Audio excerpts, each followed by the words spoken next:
ishchi guruh vakillari tomonidan tayyorlab qo'yilgan mehmonxonalarga joylashadilar. Bunda maxsus tayinlangan xizmatchilar yuklaringizni tushirishga va xonangizga olib kirishga yordam beradi. Mehmonxonaga joylashish jarayonida ortiqcha asabbuzarliklarga yo'l qo'ymang. Guruhingiz rahbari ko'rsatgan xonaga joylashing. O'zboshimchalik bilan xonalarga o'zingiz joylashib olmang. Mehmonxonaning yuqori qavatlariga ko'tarilayotganda tartib, intizom va navbatga qat'iy amal qiling. Liftlarga belgilanganidan ortiqcha odamlar chiqishiga yo'l qo'ymang. Avvalo ayollar va qariyalarning joylashib olishlariga yordam bering. Yuklaringizni xonangizga qo'yib, ular o'z joyida ekaniga ishonch hosil qiling. Agar o'zingizni noxush sezsangiz yoki guruhingizdagi biror kishi o'zini noxush sezsa, zudlik bilan tibbiy guruh xodimlariga murojaat qiling. Mehmonxonaga joylashganingizdan so'ng guruhingiz rahbari sizga zarur ma'lumotlar yozilgan ko'krak nishonini beradi. Ularni doimo o'zingiz bilan olib yuring. Ular sizning kimligingizni bildiradi va sizni boshqalarga tanitadi. Sizdan qayerda pasport so'ralsa, ana shu nishonni ko'rsatasiz. Ularni yaxshi saqlang, boshqalarga bermang va yo'qotib ham qo'ymang. Agar adashib qolsangiz, mana shu hujjatlardan foydalanasiz. Shu bilan birga guruhingiz rahbari sizga mehmonxona vizitkasini ham tarqatadi. Ularni ham o'zingiz bilan olib yuring. Shahar ko'chalariga chiqqaningizda ana shu vizitka yordamida mehmonxona manzilini topishingiz mumkin.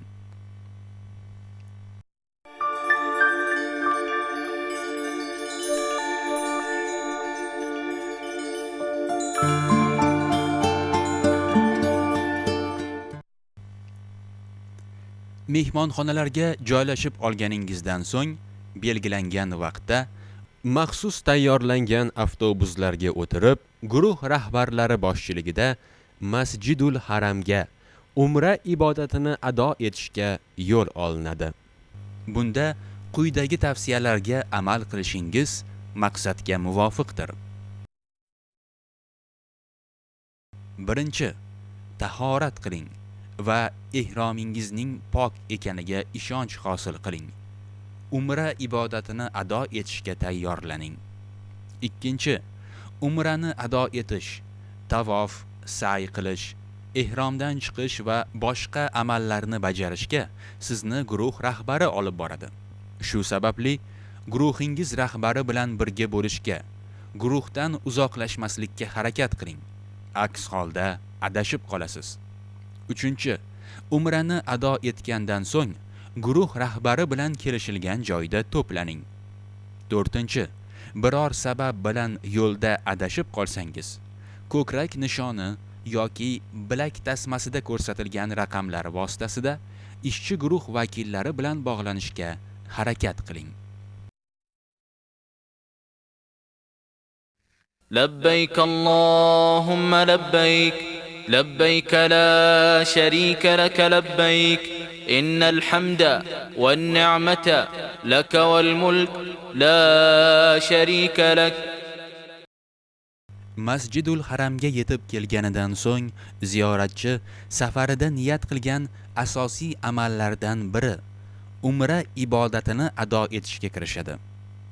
Bu ibodat quyidagi amallar ketma-ketligidan iborat. Birinchi, ehromga kirish. Ikkinchi, Ka'bani 7 marta tavof qilish. Uchinchi, tavofdan so'ng 2 rakat namoz o'qish. To'rtinchi, Safo va Marva tepaliklari orasida sa'y qilish. Beshinchi, sochni oldirish yoki qisqartirish. Shu o'rinda umra ibodatingiz qabul bo'lishini tilab, ba'zi ko'rsatmalarni eslatib o'tmoqchimiz.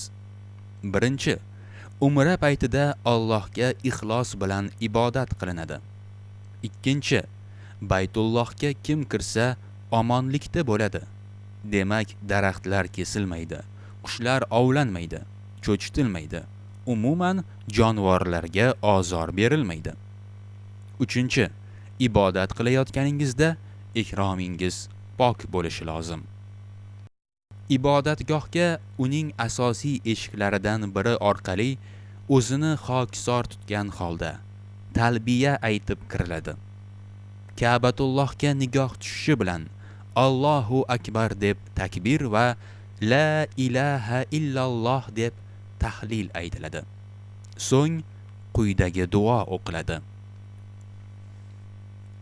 Ey Allohim, ushbu bayting sharafi, ulug'ligi, hurmati va yaxshiligini ziyoda qil. Haj va umra qiluvchilardan kim uni sharaflasa, ulug'lasa, o'shaning ham ulug'lanishi, sharafi, hurmati, haybati va yaxshiligini ziyoda qil. Shundan keyin Allohumma antas salam va minkas salam hayyina robbana bis salam. Ya'ni ey Alloh, sen salom, tinchlik ismli zotsan va tinchlik sendandir. Rabbimiz bizni tinchlik bilan hayot kechirishimizni nasib et degan duo o'qiladi va tavof qilishga, ya'ni muqaddas Ka'ba atrofini aylanishga kirishiladi. Tavof quyidagi tartibda amalga oshiriladi. Dastlab Ka'ba burchagida joylashgan muborak qora tosh Hajarul Asvad qarshisida to'g'ri turib olinadi. Bunda Hajarul Asvad ro'parasidagi yashil chiroqdan oshib ketmaslik lozim.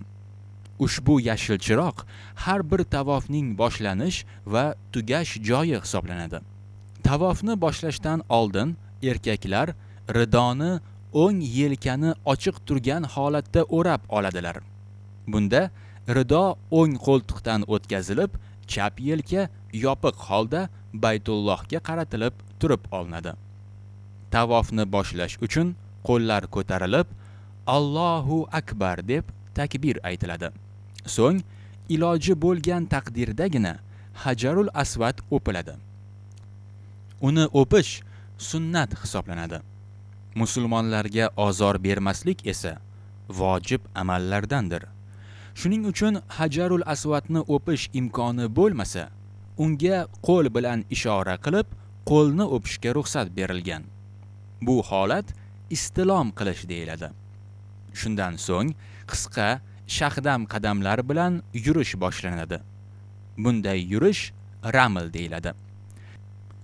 Dastlabki 3 aylanishda raml qilinadi. Ayollar esa odatdagidek yuradilar. Ka'bani tavof qilayotganda uning yonida poydevorga o'xshatib ko'tarib qo'yilgan joyni, ya'ni xatimni ham qo'shib aylanish vojibdir. Ziyoratchi tavof qilayotganda xatimni qo'shmay aylansa, tavof o'rniga o'tmaydi.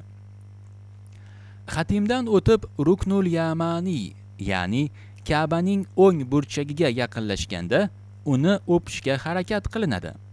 Agar iloji bo'lmasa, Ruknul Yamaniga qo'l bilan ishora qilinadi va qo'l o'piladi. Ruknul Yamani bilan Hajarul Aswadning o'rtasida Robbana atina fid dunya hasanatan va fil akhirati hasanatan va qina azaban nar. Ya'ni ey Rabbimiz, bizga bu dunyoda ham, oxiratda ham yaxshilik ato et va bizlarni do'zax o'ti azobidan asra degan duoni o'qish tavsiya etilgan. Hajarul Aswadga yetganda bir tavof hisoblanadi. Yana Bismillahi Allohu akbar deb Hajarul Aswadni o'pib yoki uni istilom qilib ikkinchi tavof boshlanadi va shu tariqa 7 marta tavof qilinadi. Tavof qilish vaqtida duolar o'qilib, qalbdagi hojatlar Allohdan so'raladi.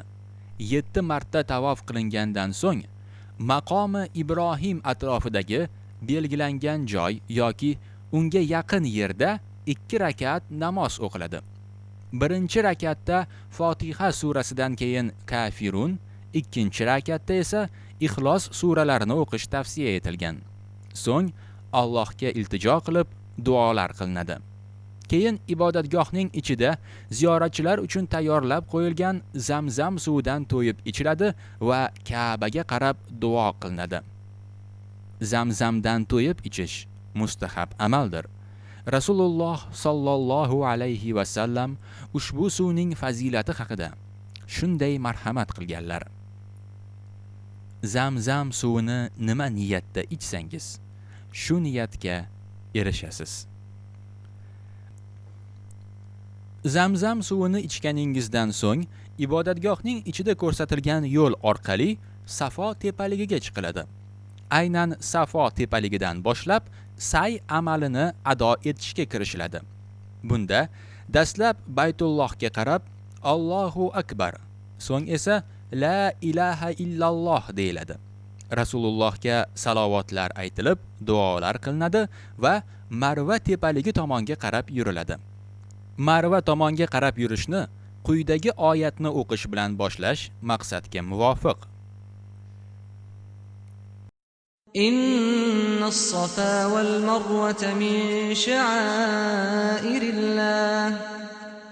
faman hajja al-bayta aw i'tamara fala junaha alayhi an yattawafa bihima ومن تطوع خيرا فإن الله شاكر عليم.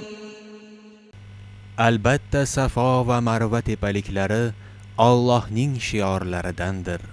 Bas, kim haj yoki umra qilganida u ikkisini tavof etsa, unga gunoh yo'qdir. O'z ixtiyori bilan biror xayrli ish, nafl haj yoki umra qilsa, albatta Alloh shukrni qabul qiluvchi dono zotdir. Safo va Marva tepaliklari orasida ikki yashil chiziq bilan belgilangan maxsus masofa bo'lib, bu yerda lo'killab tezroq yurish lozim. Ayollar bu masofada ham odatdagidek yuradilar. Marva tepaligiga yetib kelinganda birinchi sa'y ado etilgan bo'ladi. Bu yerda yuqoriroqqa chiqib duolar qilinadi. So'ng ortga Safo tepaligiga qarab yuriladi. Bu yerga yetib kelganda endi ikkinchi sa'y ado etilgan bo'ladi. Shu tarzda 7 marta sa'y qilinadi. Sa'y qilish vaqtida labbayka aytiladi va duolar qilinadi. Safo hamda Marva tepaliklari orasida sa'y qilib yurgan inson chaqaloq Ismoilni qumga yotqizib qo'yib, Allohdan najot izlab zil yugurgan Bibi Hojarning hollarini eslaydi. Sa'y amali Marva tepaligida tugaydi. Shu yerda iltijo qilib duolar qilinadi. Sa'y amali oxiriga yetgach, erkaklar sochlarini oldiradilar yoki qisqartiradilar. Ayollar esa sochlarining uchidan jimjilog'ining bitta aylanasi miqdorida kesib tashlaydilar. Shu bilan umra ibodati o'z nihoyasiga yetadi. Umra amallarini tugatganingizdan keyin mehmonxonaga kelib biroz dam olishingiz mumkin. Mehmonxonaga har kuni Zamzam suvi keltirib turiladi. Zamzam suvidan muntazam ichib borsangiz, ham jismingizga, ham qalbingizga shifo topasiz.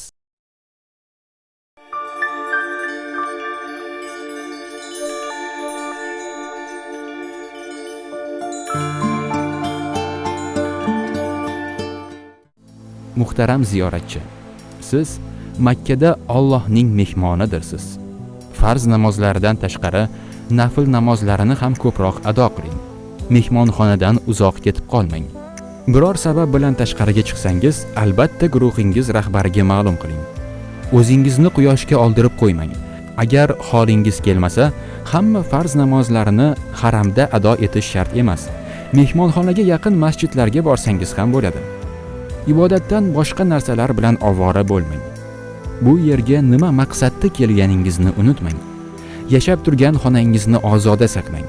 Xona ichida taom pishirmang, suvni isrof qilmang. Chunki bu yerga suv quvurlarda oqib kelmaydi. Suvni mashinalarda olib kelinadi. Hammom ichiga turli idishlar, latta va boshqa narsalarni tashlamang. Sarf xarajatlarini kamroq qiling. darrov pulingizni sarflab qo'ymang. Chunki kutilmagan holatlar bo'lishi mumkin.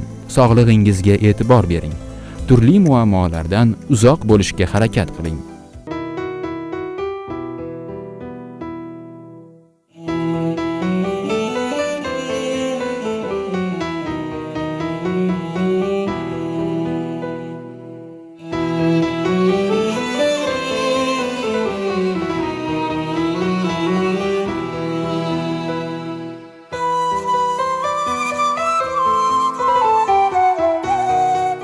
Hurmatli ziyoratchilar, shu o'rinda Saudiya Arabistonidan vatanga qaytayotganingizda yuk bilan bog'liq quyidagi talablarga alohida e'tibor berish zarurligini yana bir bor eslatib o'tamiz.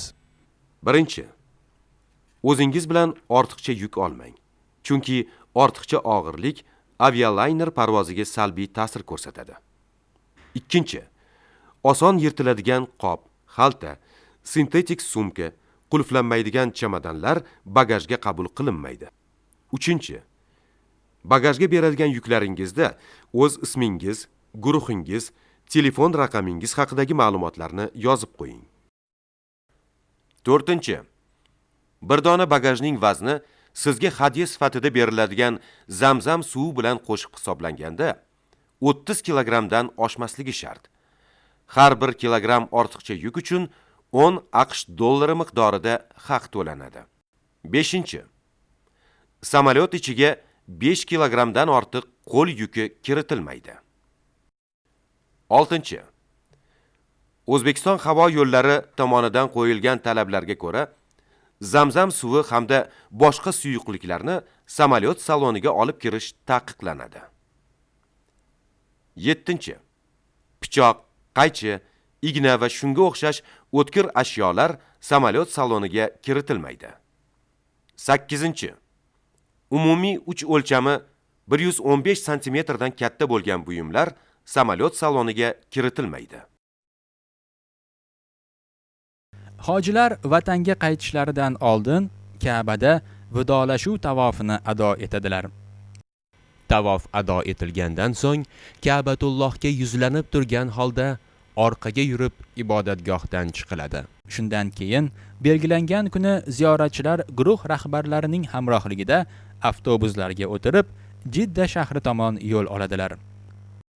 Aeroportda chegara hamda bojxona nazoratidan o'tilgach, Toshkent sari yo'l olinadi. Jidda va Toshkent aeroportlarida shoshmasdan, janjal va asabbuzarliklarga berilmasdan, samolyotlarga chiqish va tushishda nihoyatda ehtiyot bo'lib, barcha bilan munosabatda muloyimlikni tark etmaslik maqsadga muvofiqdir. Umra safaringiz muborak bo'lsin.